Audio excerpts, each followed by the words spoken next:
I'm Ken Kelly, and I've got a real burning passion for counselling skills. I've built training that takes the doubt out of using counselling skills. You get to see the counselling skills used in real live sessions by a qualified therapist. Full sessions, real material, real counselling skills. To find out more, go to counsellingskillsacademy.com. Welcome to the Counselling Tutor Podcast, the must-listen-to podcast for students of counselling and psychotherapy.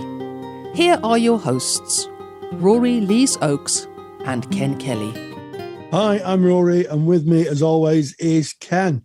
And how are you today, Ken? I'm good. Thank you for asking, Rory. I'm glad to be here, and we are delighted that you've joined us. This is episode 219 of the Counselling Tutor Podcast. We got 3 stops on today's journey. The first one stopping at Counselling Foundations, where we examine the very foundations that underpin good counselling practice. And today we're going to be speaking about note-taking. Boy, has that changed since I graduated. Moving on our journey onto a focus on self, where we recognize that we, ourselves, with our beating heart of our practice, we need to look to ourselves first to be able to be there in service of our clients. And today we're going to be speaking about developing your network. And then we move on to practice matters, where we place a toe into what we may experience in the day-to-day running of a practice. It can be either the business of running a practice, or it can be something that presents. And today we have a great guest. It is Professor Mick Cooper. You met up with him, Rory, and you spoke about common factors in counselling, and I'm certainly looking forward to that. So, starting us off, those counselling foundations, note-taking. This is a question that comes up again and again. Tell us more. Yes, it's true, Ken. And I want to pick up on a point you made. It's certainly changed since you graduated. Well, it's certainly flipping changed since I've graduated. When I graduated, it was like, you can take notes if you want, you don't have to. Nowadays, of course, counselling has moved on dramatically. We're more accountable than we ever have been before. And learning how to write notes properly, I think, is a skill that everybody should try to master, whether you're in a level 2, level 3 or level 4. The reason for that is that notes are the basis of any information that a client may request under the Data Protection Act. And also they're a great aid to memory. And I think one of the difficulties that those new to writing notes have is actually what to write, Ken. Oh, definitely. Yes, it is. And like I say, it's a question that comes up time and time again. And it's really interesting because only yesterday, Rory and I were doing a webinar about training that we offer for online and telephone counselling. And this question of note-taking came up there, and it comes up again and again and again because we may learn about it during our counselling training, but we very rarely get to see somebody else's notes. You can't see an example. You can't read another practitioner's notes. They're confidential. So we're kind of given the basics, but we have to kind of work out how we work with that information. And I think there's 2 sides to note-taking. The very first is what we're going to cover, Rory. It's the question you've just kind of led into, is what do you write in your notes? And then I think we also need to visit the storage of notes and what we're required by law and how we're required by law to store notes.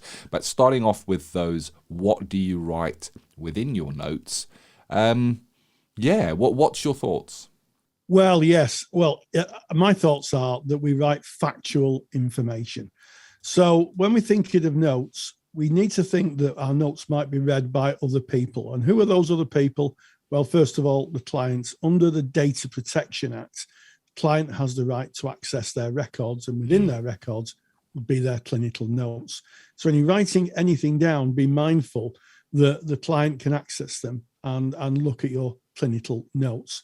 The other people who can access your clinical notes, and I'm talking in the UK here, it might be different if you live in a different region of the world, is a coroner. So sadly, in cases where maybe a client has decided to take their own life and they've been in counselling, coroner will almost certainly ask for the clinical notes of the counsellor. And then finally, a court with a court order. So generally speaking, well, not generally, it's absolute fact, the police cannot request they can request your notes, and you have the right to refuse What is probably more useful in cases like that, and to help our colleagues in the police out, is to ask our colleagues in the police to contact the client and let the client request them, and they can pass them on. And the only time you're compelled, really, apart from the coroner and the client, is if it is by a judge with a court order. So if you're having your notes sequestered by the police, just politely ask our colleagues in the police to contact the client and let the client ask for them, and you can give them to the client and they can give them to the police. And I'd like to say a final thing about note taking, and one we've not really covered, is when do you take them? And I look back quite fondly when I was training therapists, and I would see people in kind of mock counselling sessions with an A4 pad and a pen, literally writing down everything the person said word for word. Your note should be taken after the fact. So when the client's gone, you should put some time and just write very, very briefly what the themes of the session were. Client told me they felt depressed. Client told me they were sad because of a divorce or a separation. And just put those in.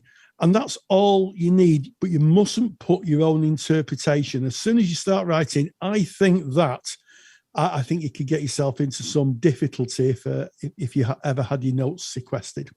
Yeah. So, I mean, that's a really nice, concise, I guess, bullet of everything that is regarding note-taking.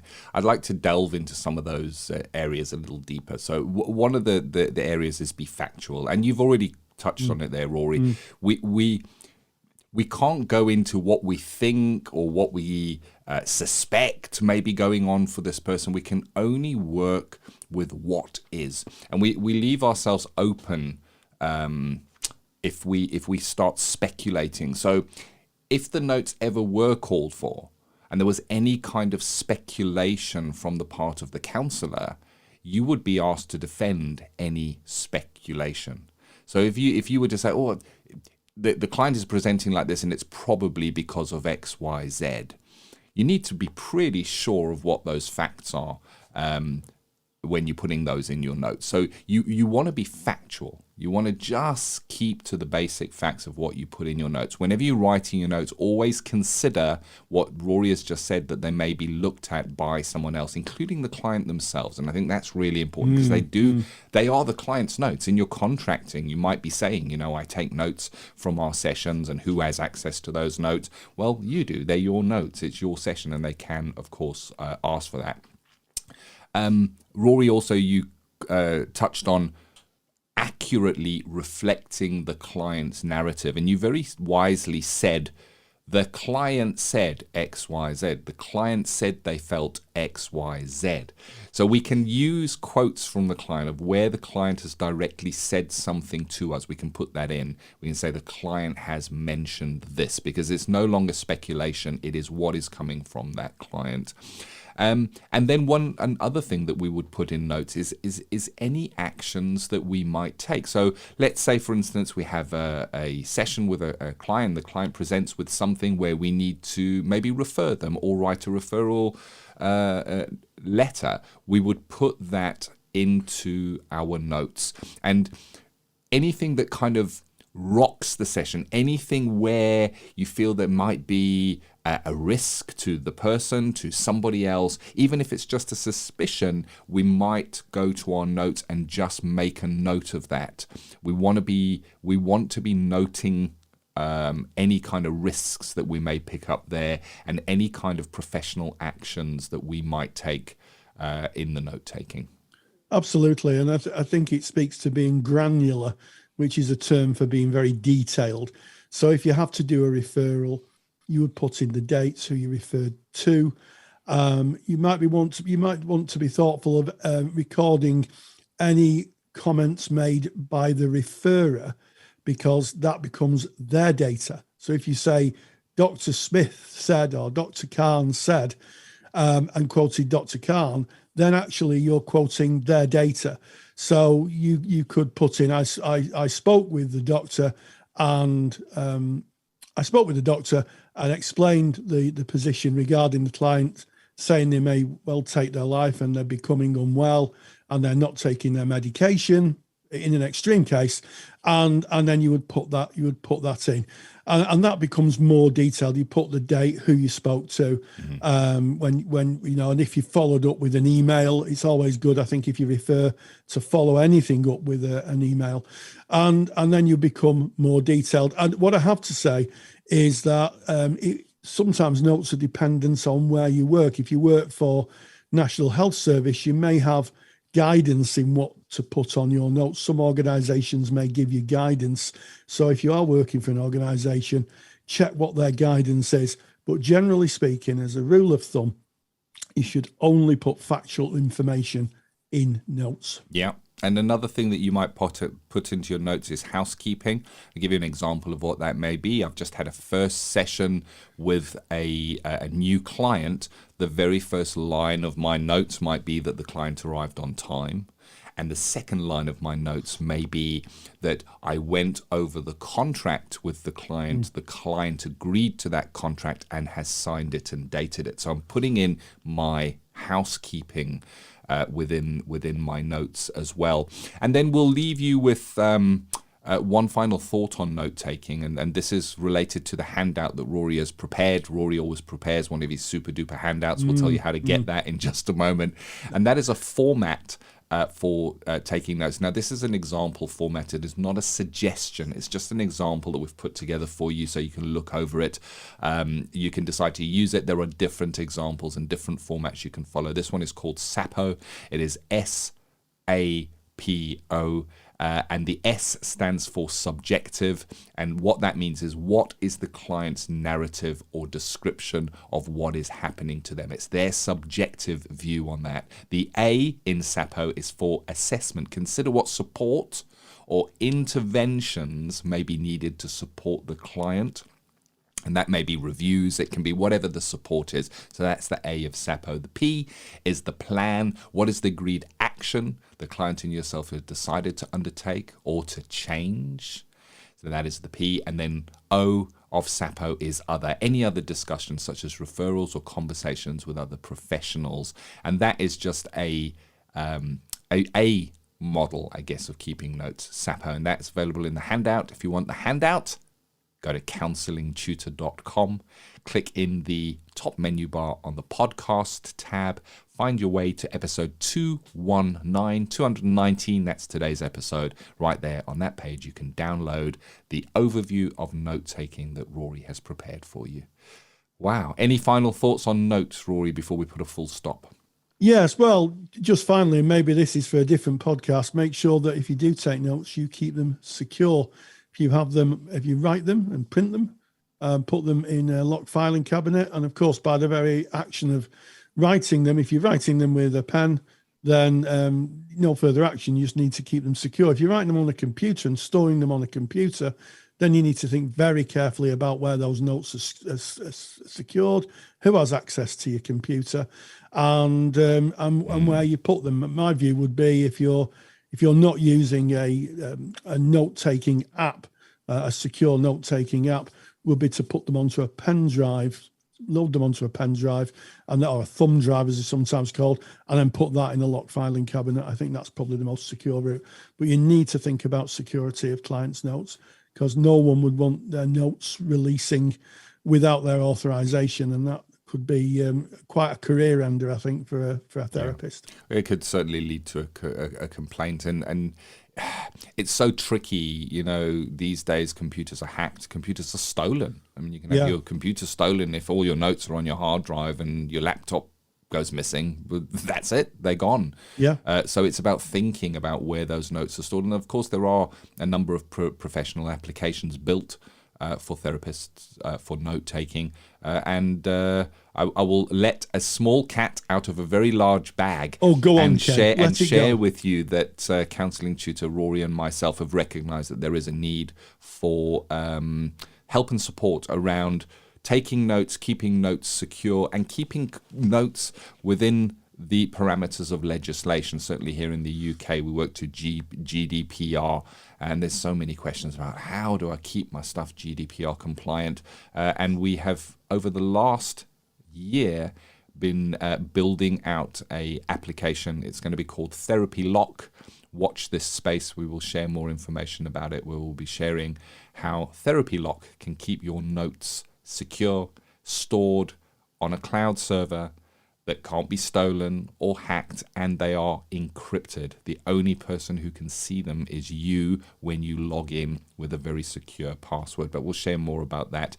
Don't forget to get that handout because it's got something in you're going to love. I started by saying we don't get to see an example of notes written by someone else. Well, in the example that we have today in the handout, the note-taking handout, there's actually an example. Rory's taken some time to write out some basic notes so you can see a format of note-taking. So that's counsellingtutor.com, podcast tab, episode 219. Go and get that handout on note-taking.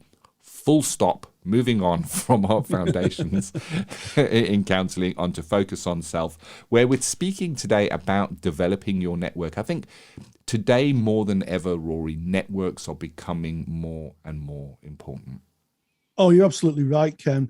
And, there's no better network, I don't think, than our Facebook group.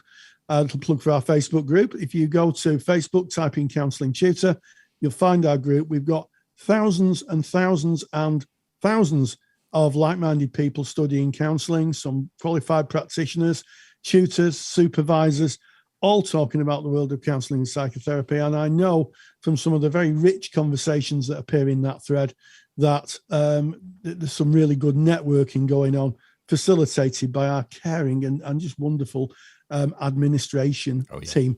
So pop yourself in there, first of all, and you'll be able to start networking. But networking is really, really important.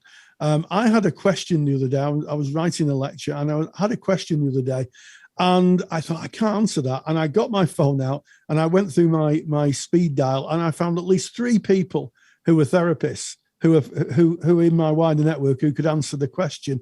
And I think it's so important that we have a network of people, because as you kind of mature and season into the work, there will be times when you think, I could do with a second opinion on that. I'm not sure.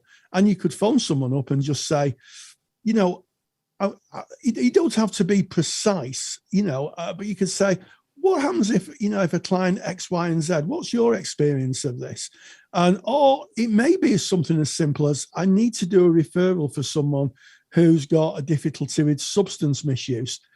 Do you know of anywhere? And I think that's especially useful for those who are working online, because, of course, if you're working online, you may be working out of your geographical area. Mm-hmm. So having a network of therapists who sometimes becomes friends, I think is super, super important, Ken. It is. And what's interesting is you can actually log a chat with a peer about maybe a client presentation or an element of running your practice as CPD. It counts as CPD speaking to a peer.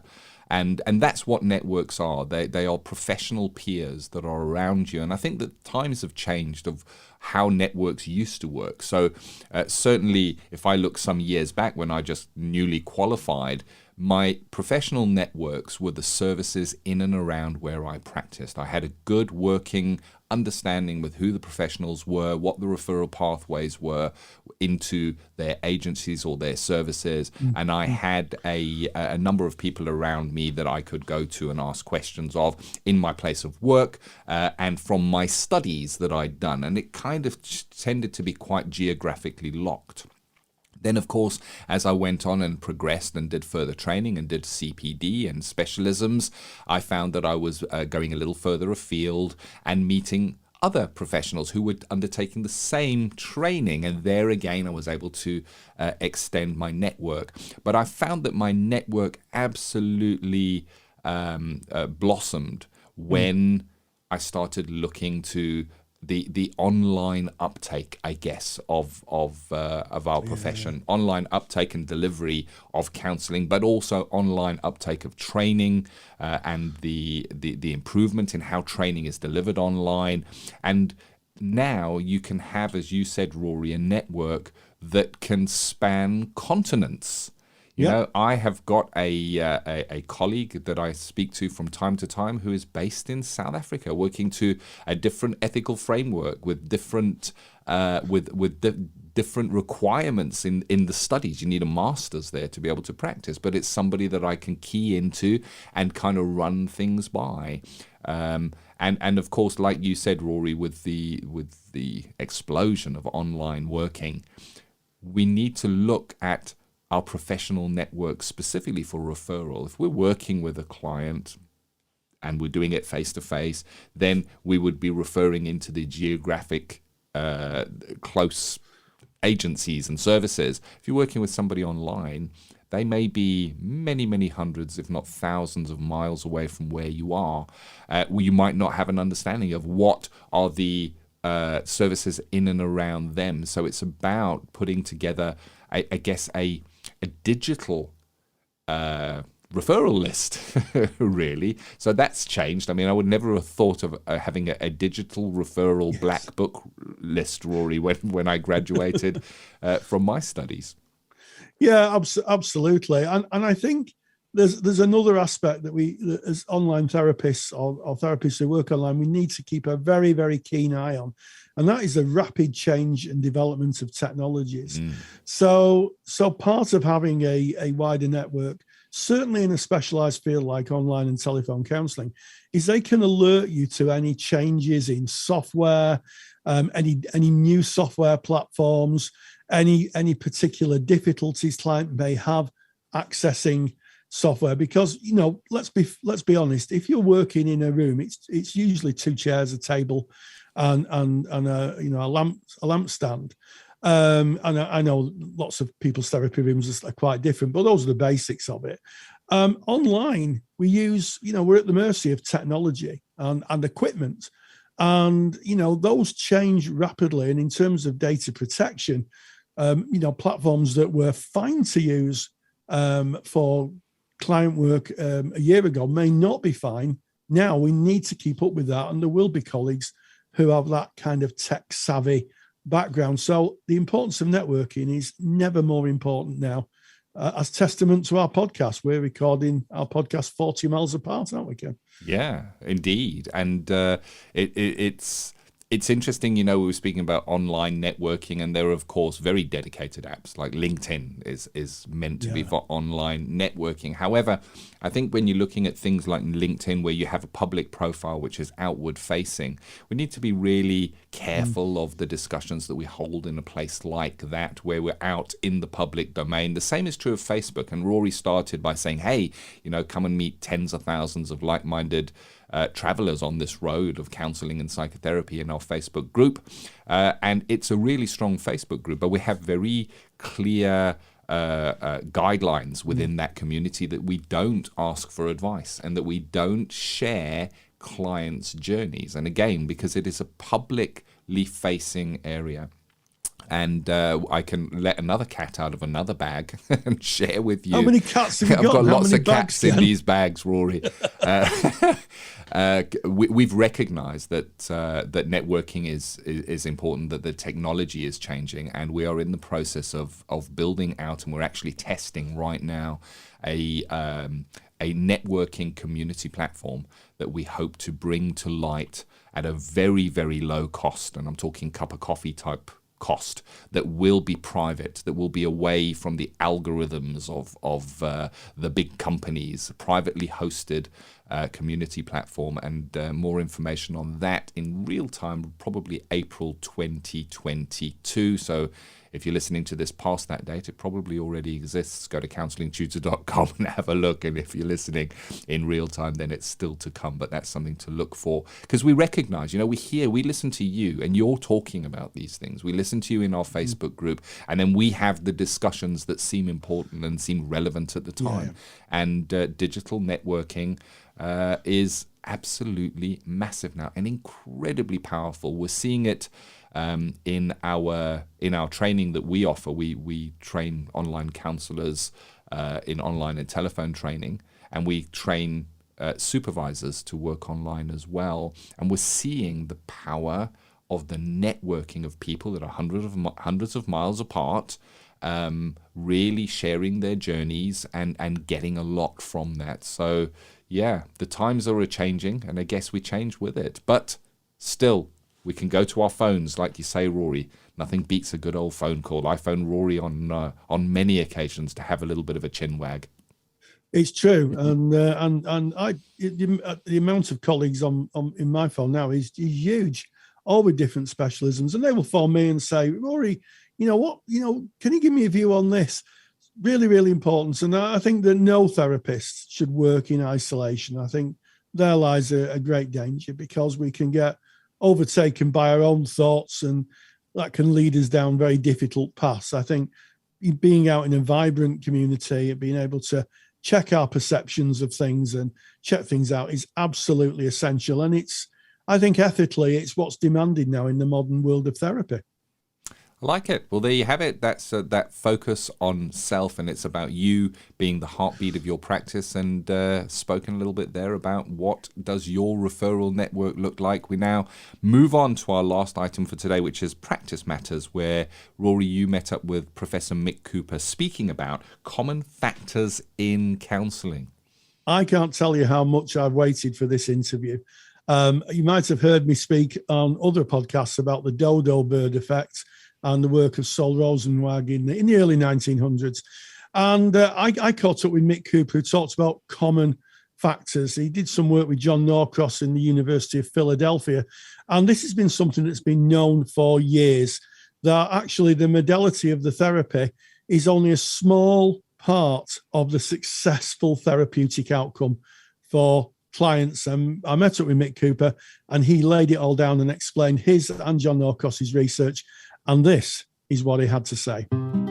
Practice Matters. And I'm joined by Professor Mick Cooper, who's very kindly joined us today to talk about common factors in counselling and psychotherapy. So, Mick, thank you very, very much. You're welcome. It's lovely to see you again, Rory. Yeah, it's lovely to see you. And I'm really interested on the work that you've been doing around something called common factors. What is common factors? Well, common factors is the idea that there are certain ingredients in therapy that are the effective ones, the ones that taste good, so to speak, and that it doesn't really matter which approach you take, whether it's psychodynamics, humanistic, CBT, but these common ingredients are the ones that really bring about positive change. And I guess implicit in that is the idea that we should worry less about the particular model that we're using and more about these specific ingredients of change. And the one that is most commonly talked about is the relationship factors. So if you're from a person-centered background, of course, empathy, congruence, unconditional positive regard. But in the wider literature also, there's a lot of work around the alliance and the importance of a strong alliance, goal agreement, management of the therapist, countertransference, self-disclosure, that all these ingredients go across different therapies and are helpful, whatever the approach. In fact, although often the common factors literature focuses on the relationship, but really the most important common factor is the client, and particularly things like the client's motivation for therapy, client's engagement with therapy. So from a common factors perspective, essentially, if you've got a motivated client, and you've got a good relationship, then in many cases, what particular model you work from doesn't matter so much, because the therapy is likely to be helpful. It's those common ingredients that are the ones that are driving change. Yes, and this has come from a massive research background. This is partly influenced, I think, by John Norcross from Scranton University, who drew on some American Psychological Association research, two very, very big pieces of research done in the 2000s, if I'm correct, Mick. Yeah, absolutely. A lot of it, the work on the relationship, comes from a project that John Norcross and his colleagues have been running for over 20 years now. And what they've been doing is that they've been reviewing the evidence base for different relationship factors, like empathy, like the alliance, like goal consensus. And there's been teams of people going off, gathering all the data, and then bringing it together to make recommendations about whether these common factors are demonstrably effective, probably effective, or promising, but more research is needed. And most recently, they've also looked at the kinds of factors to which therapists should be tailoring their practice. So, for instance, preferences is an area that I've been working in, which is about the idea that clients have different preferences, and that as a therapist, as a common factor, if you can tailor it to that client's individual preference, then it's more likely to be helpful. And again, it's about bringing the research together. So the common factors approach is very well evidenced, and it really, in many ways, begins with the evidence of what's called the dodo bird verdict, which I'm sure you know, Rory, which is that when people do trials comparing different kinds of therapy, generally they all do about the same. And because they all do about the same, whether it's psychodynamic against CBT or person-centered against psychodynamic, that's where people have started to say, well, maybe it's the common factors in therapy that are important rather than the very model-specific factors. So that was the work you're alluding to, the work of Sol Rosenwag in the 1800s. So this isn't a new idea at all.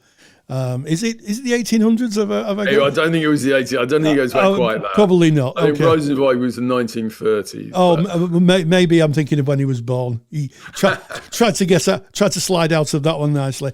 But it does certainly. It's not certainly a new idea. My interest is when you're talking about client preferences, how might that look like in the therapy room? So when we're talking about a client's preference, how would we assess a client's preference? Well, John Norcross and I have just written a book about personalising psychotherapy and assessing and accommodating client preferences, patient preferences. And we've also released some videos recently about how you can, ideas for assessing patient preferences. And there's a number of points that we make really about doing it in a fairly gentle way, not overdoing it, not spending loads of time on it unless a client has a lot to talk about. You can ask questions like, do you have any sense of what you'd really like in this therapy, what you wouldn't like? Some clients, if clients say things like, well, I don't really know, that's when you wouldn't kind of keep on at it. You would just kind of move on and start trying things.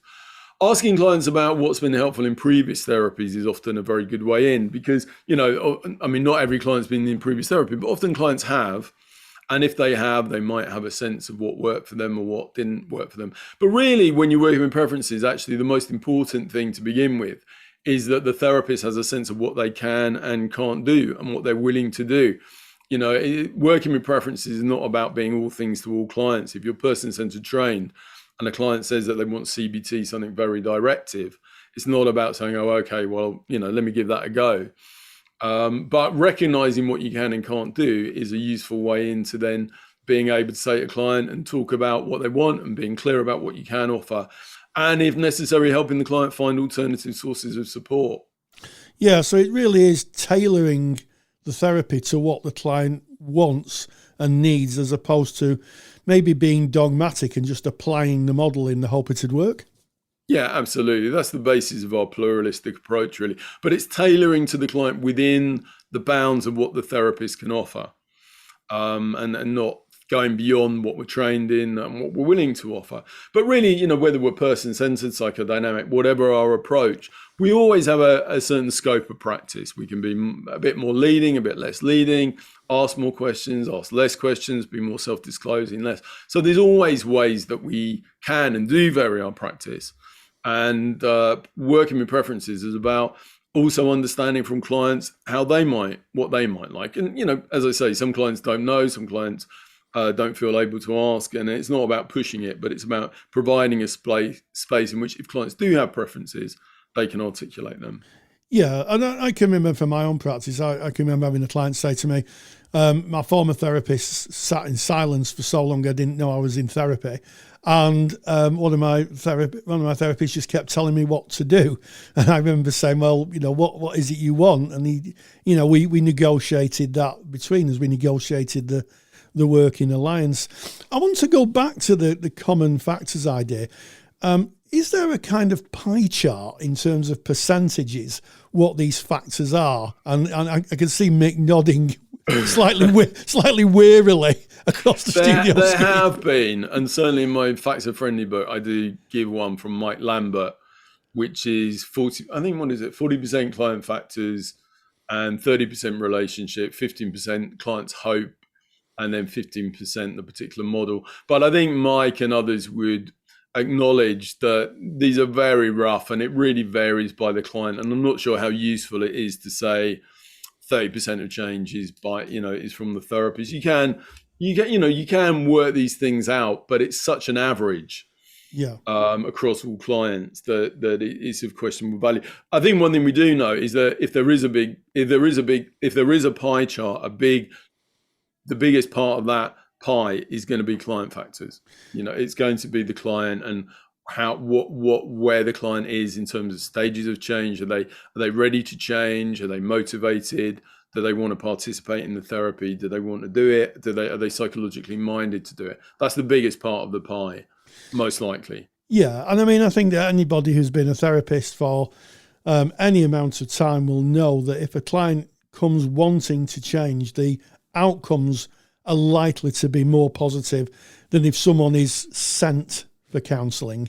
Yeah. And if a client, sorry, Rory, but yeah, absolutely. If a client wants to change and is motivated and is ready to change and wants to make it, you have to be a pretty bad counsellor to get in the way of that. And that's where giving that client space and facilitating, it may not actually require that much to help that process. But equally, as you say, if you've got a client who doesn't want to be there, who's reluctant, then it's often very difficult for them to change. And I think that's important for particularly trainee counsellors who often feel that they have to get somebody from the start of their therapeutic journey to the end. And, if a client doesn't change, that they feel that it's something that they've done and they've made mistakes or they're not good enough. I rember when I started training, even if a client didn't turn up for the first session, I thought it was my fault. And that somehow they'd seen my name and they thought, oh my God, I don't want to see Mick Cooper, without knowing anything about me. And it's always, and we can make mistakes, not to say we can't make mistakes, but at the end of the day, a lot of it is about the client. Equally, it means if a client shows amazing change, it's not probably because we're brilliant therapists, it's because the client is a brilliant client. Yeah, and I think that really does sum up the spirit of what therapy is. It's all about the client. It's about the client's frame of reference, the client's view of the world, and it sounds to me very much like we play a part in that, but it's the client's victory. When the client makes those changes, it's the client's victory for them, isn't it? It is, and that's that's the common factor, really. That's the key common factor is the client. And, understandably, maybe we don't talk about it quite so much because in a way, for our training and our practice, there's not so much we can do about that. And there's less kind of therapeutic leverage there. But there's some very good books, for instance, by Art Bohart and by Barry Duncan and Scott Miller around the client and the client as an active agent of change. There's a brilliant book called The Heroic Client, which talks about the client really being at the center of the therapeutic drama. Yeah, absolutely. And I seem to remember reading that Rogers came up with much the same thing when he was at Wisconsin doing what was called a psych project, where he's working with people with psychosis. And I think, if I remember correctly, and it's a long time since I've read the research, that he said that, even people with psychosis, when they engaged in therapy, if they were motivated, they would get much the same results as people who didn't have psychosis, but were motivated as well. And it's amazing. These things just come round and round, don't they? Yeah, well, Rogers' 1957 statement about the necessary and sufficient conditions is a statement of common factors. It's not he never said this is the model of person sent to therapy to be empathic, accepting, unconditional, positive regard. He said, if you look across all therapies, these seem to be the conditions which lead to therapeutic personality change, which is exactly what common factors is about. And it was an amazing statement at the time. I think if you looked at the evidence today, you would take a different perspective and you wouldn't, there'd be other things that you talk about, like, as we were discussing, Rory, things like tailoring to the client's preferences, agreement on what you're doing in therapy, goal agreement, the alliance. But it was an amazingly kind of far-sighted statement and a style of thinking about therapy. And it really, in many ways, I think in our training approaches, often we are very much trained in specific models and specific terminology of specific models, and sometimes thinking that our model is a better model than the other models. And the idea of common factors can be very useful as a kind of great leveler, really, and just reminding us that as therapists, a lot of the time, what we're all doing is something pretty similar and pretty amazing. Yeah, absolutely. And in the service of clients, who want to change. It's always a pleasure interviewing you. So, Professor Mick Cooper, thank you so much. Thanks, Rory. Big thank you to Professor Mick Cooper. We love Mick. We really do. And we know you do too. And I just want to say thank you as always to you, Rory. You host these interviews. You make contact. You look for interesting topics. And I think you've really hit the ball out of the park, as our American colleagues might say, with that one. This has been episode 219 of the Counselling Tutor Podcast. Yes, and we started off with Counselling Foundations. We talked about learning to write notes, what to put in them, and of course, what to avoid. We moved on to Focus on Self, where we discussed developing your wider network, getting in contact with people, and being part of a bigger counselling community. And then finally, we let the dodo bird, quite frankly, out of the cage, and we talked to Mick Cooper on the importance of common factors in counselling. And as always, stay grounded and stay safe. Take the stress out of your counselling studies and get the support of Rory and I by joining us in the Counselling Study Resource. See how Counselling Study Resource can help you. Visit counsellingtutor.com. That's counsellingtutor.com. Thank you for listening to the Counselling Tutor Podcast. Find the show notes for this episode on our website at www.counsellingtutor.com.